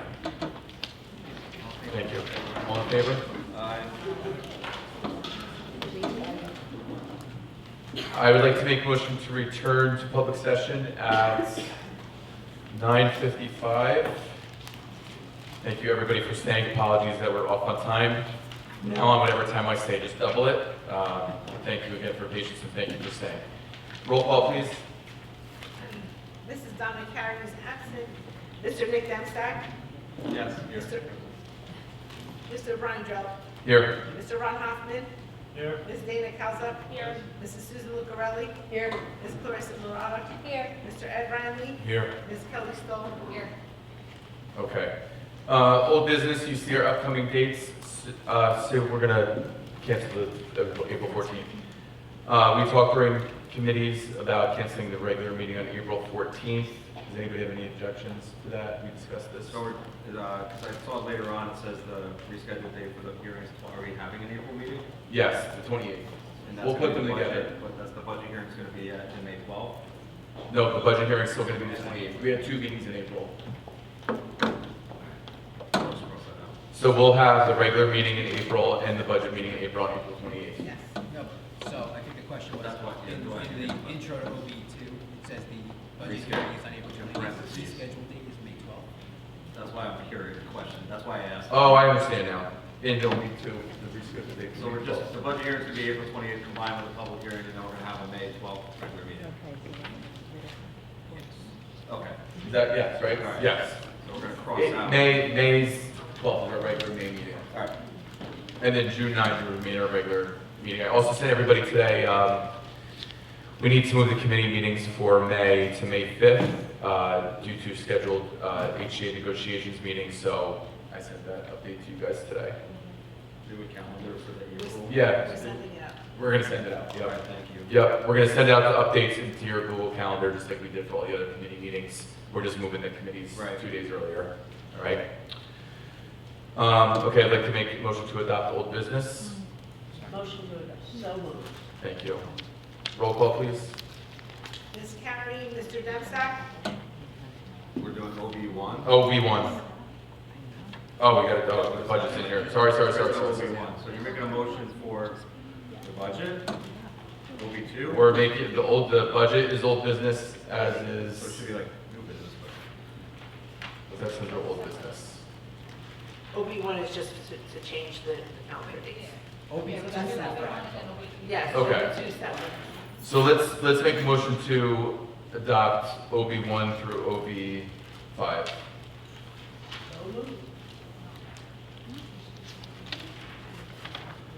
Questions or discussion? Yeah, second. Second, sorry, let's me second it over here. No, I'm saying we should do OB1 and then OB2 Yes, I to agree. decide separate. Yes. Okay, we'll go back to the original.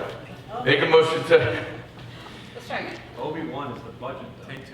no, OB2 is the budget. To change the meeting. To change the meetings. Understood. We'll just change the meetings to OB1. OB2 Second. Second. Second and Stu, I believe, originally had that. All right, roll call, please. So, Ms. Carey, Mr. Demstack? Yes. Mr. Drellick? yes. Mr. Hoffman? Yes. Ms. Calza? Yes. Mrs. Lucarelli? Yes. Ms. Murata? Yes. Mr. Riley? Yes. Ms. Stoll? Yes. Thank you. Now I'd like to make a motion to approve OB1 through OB5. OB2 through 5, sorry. OB2, 5. Second, Kelly, thank you. Any questions or discussion? I mean, I articulated my concern to defend the budget. I will say yes, because we're at a standstill here, and we have to move it on to the executive county superintendent. But I do look forward in the next month to see how these things are going to be rectified and what we're going to do to ensure that programming does not get impacted and our staffing is not get impacted. And I feel, you know, I think that's necessary, but I am going to vote yes because we have to move forward. Sue, and I was just also thinking about this earlier as well, and I'm sure you'll do this, but just for consumability of the budget options, just looking at different scenarios, if we could, you know, if this happens, if this happens, so we can kind of get at an array of different choices and flexibility. I think that will, some of us have gone through this several times before, some it's new. I just think it would help generate discussion and dialogue if we can see the picture painted of kind of what the different options look like. So, thank you. And thank you for all your hard work on this to this point. Any other questions or discussion about OB2 to OB5? No, I just want to say, I'm going to vote yes on this because we need to. We have to get something to the county superintendent. I'm in the same boat as Nick in that I just feel very uneasy because we have so much unknown, and I feel a little bit like I'm going into this budget so blind, just in the sense that we don't have a lot of details. That being said, I recognize it's a tentative budget. It is not final. We still have work to do. We still have work cut out for us. And especially given the conversations tonight, we can't take a chance on having to cut staff or programs or things like that. So I think, I have to vote yes because it's important that we maintain where we are. And we need to get something in county superintendent, but, I think we do have a lot of work ahead of us for the next month. And I recognize that a lot of this is just a function of timing in the calendar and the way that the timelines have worked out, unfortunately. So I am going to vote yes, but it's, not totally comfortable yes. We'll make that note. Thank you. No, Anybody else? Never do yes. Thank you. Anybody else? All right, roll call, please. Ms. Carey, Mr. Dempsey, Yes. Mr. Drellick. Yes. Mr. Hoffman. Yes. Ms. Calza. Yes. Mrs. Lucarelli. Yes. Ms. Murata. Voting yes with the same concerns. Mr. Riley. Yeah, good. No. Ms. Stoll. Yes. Thank you. Okay, moving on to new business. I'd like to make a motion to approve NB1. Second. Thank you. Questions or discussion? I do. Yeah. Well, go ahead, Nick. Before you go, Brian, because you have some other things. I do. Mike, it has been an honor. I know it's like, this is a perfect example. We don't always see eye to eye on things, but there's one thing in common that we always pursued what was best for children. And it's been an honor serving alongside you on this board. As Brian noted, I think I was one of the ones who agreed to hire you, and 10 years, 11 years ago. So I do wish you the best in your next ventures. And, I know you're not our superintendent anymore, but you still live up here, so we'll still see you around. So, Thanks, Nick. And that goes for all of us. Thanks. So I know we were running a bit late. We were in there for quite a while, but I do want to read a board resolution from all of us. I don't want to ruin this nice ribbon, but I hope us see this. Honoring Mike's service. So I'll do the formal part first. You want to hold the ribbon? Thank you, Eddie. Whereas Superintendent Dr. Michael Ryder has faithfully served the Hardiston School District for the past 10 years, demonstrating unwavering commitment to staff, students, and the broader community. And whereas during tenure July 1st, 2016 through March 31st, 2026 has led the district through its significant growth and change, always prioritizing educational excellence, financial stewardship, and the well-being of every child. And whereas Superintendent Dr. Michael Ryder has announced his decision to step down from this position effective March 31st, 2026, now therefore be it resolved that the Board of Education of the Hardiston School District, on behalf of its members, staff, students, and families, formally recognize and thank Superintendent Dr. Michael Ryder for his decade of distinguished service and leadership, and be it further resolved that the board accepts with gratitude and regret the resignation of Superintendent Dr. Michael Ryder and extends best wishes for his future endeavors. Signed this the 24th day of March, 2026, signed by each of the 9 members of the Hardiston Board of Education. Awesome. Congratulations.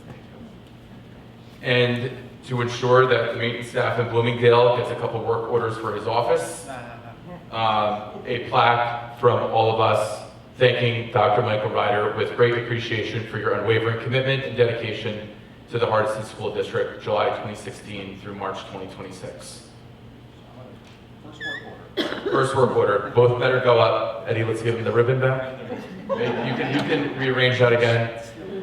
We've been very lucky to have the same superintendent for 10 years, demonstrating his steady leadership and consistency, and he's leaving the district in far better shape than it was when he came here. So thank you again, Mike. I wish everybody was here for it, for these words earlier, but we wanted to extend this when we formally accepted your resignation and release. So thank you again.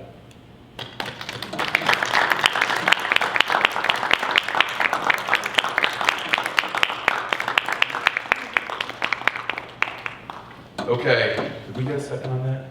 Yeah. Okay, thank you, Ron. All right, roll call please, Sue. Mrs. Carey, Mr. Dempsack, Yes. Mr. Drollick, Yes. Mr. Hoffman, Yes. Ms. Kelsa, Yes. Mrs. Lucarelli, Yes. Ms. Murata, Yes. Mr. Riley, Yes. Ms. Stoll. Yes. Thank you. Thank you. Make a motion to accept the meeting minutes from the February 10th regular meeting and the February 24th budget meeting. Second. Thank you. Roll call please. Ms. Carey, Mr. Dempsack, Yes. Mr. Drollick, Yes. Mr. Hoffman, Yes. Ms. Kelsa, Yes. Mrs. Lucarelli, Yes. Ms. Murata, Yes. Mr. Riley, Yes. Ms. Stoll. Yes. Okay. Make a motion, let's see here.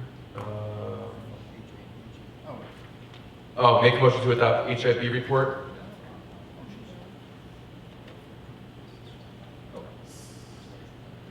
I was just clarifying the wording of the. Got it. For a second? Oh, second.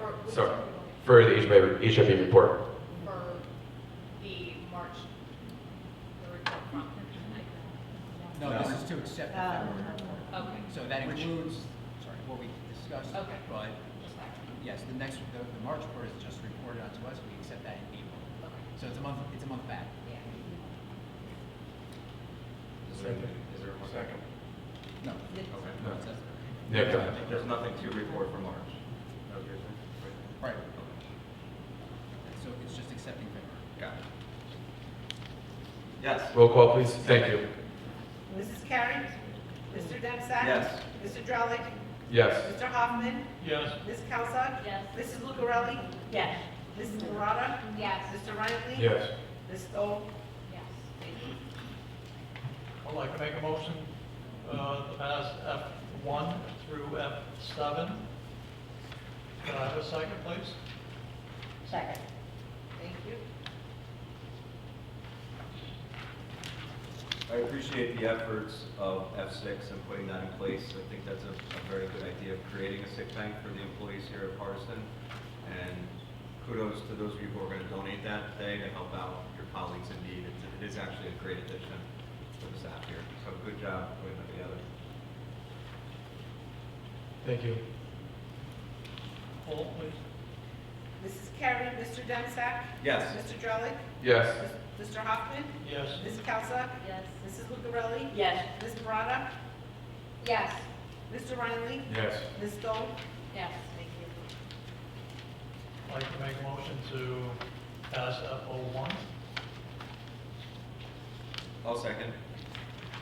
Thank you. Okay, any questions? All in favor, or poll, please? Mrs. Carey, Mr. Dempsack, Yes. Mr. Drollick. Yes. Mr. Hoffman, Yes. Ms. Kelsa, Yes. Mrs. Lucarelli, Yes. Ms. Murata, Yes. Mr. Riley, Yes. Ms. Stoll. Yes. Thank you. Okay, I'd like to make a motion to approve CP1 through CP3. Can I have a second, please? Second. Thank you. Question or discussions? Hearing none, roll call, please. Mrs. Carey, Mr. Dempsack, Yes. Mr. Drollick, Yes. Mr. Hoffman, Yes. Ms. Kelsa, Yes. Mrs. Lucarelli, Yes. Ms. Murata, Yes. Mr. Riley? Yes. Ms. Stoll? Yes. I'll make a motion, you don't need to separate it, do it? No. All right, make a motion to approve P1 through P13 as listed on the agenda. Second. Questions? All right, call it. Mrs. Carey? Mr. Dempsey? Yes, and I look forward to working with Mrs. Rowland and next month. Mr. Drellick? Likewise, yes. Mr. Hoffman? Yes. Ms. Calzak? Yes.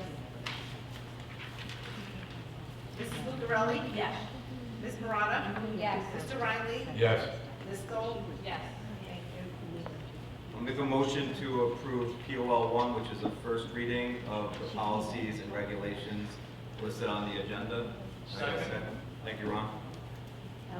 Questions or comments in regards to it? This is just a first reading. The second reading will be on the April agenda. So, all right, hearing none, please call Mrs. Carey? Mr. Dempsey? it. Yes. Mr. Drellick? Yes. Mr. Hoffman? Yes. Ms. Calzak? It's just a first reading. Sorry, yes. Ms. Marata? Yes. Mr. Riley? Yes. Ms. Stoll? Yes. And yes. Ms. Lucarelli, I'm sorry. Thank you. I got interrupted, sorry. Make a motion to approve POL 2, which is a motion to abolish the policies listed on the agenda. Can I get a second? Second. So just for clarification, the reason why these are being eliminated is because they're being covered in the policies in place in there. So I guess before I do that, Bill, shouldn't we not abolish them? So I actually will rescind this because we shouldn't abolish them until the second reading. So you're okay with me taking this off the agenda? You made the second, Mr. Hoffman? Sure. Good, fantastic. This is off the agenda. I just caught that as I was about to say roll call. Thank you, Mr. Dempsey. You're welcome. That's why you're the policy chair. That's what I would have. I caught it at the last minute. You're welcome. You're welcome. I felt this one many times.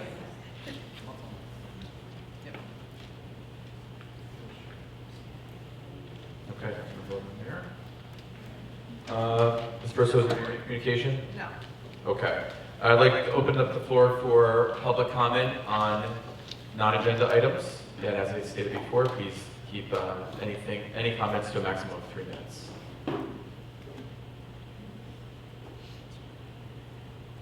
All right, seeing none.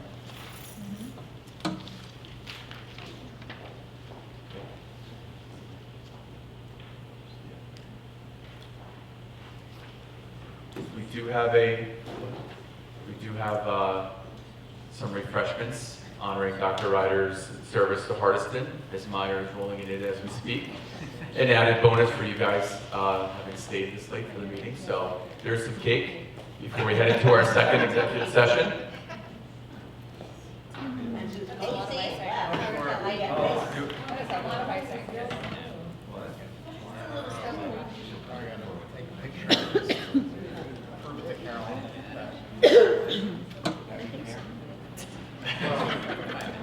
Somebody got the cake.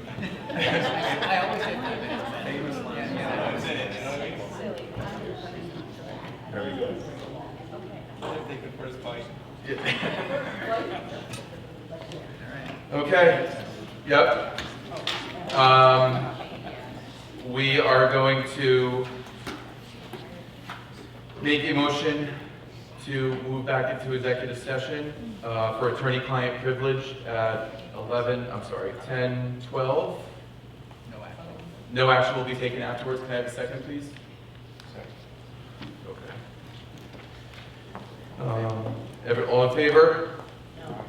Okay. Thank you, everybody. No action will be taken afterwards. Grab some cake before you leave, and thank you again for coming and staying.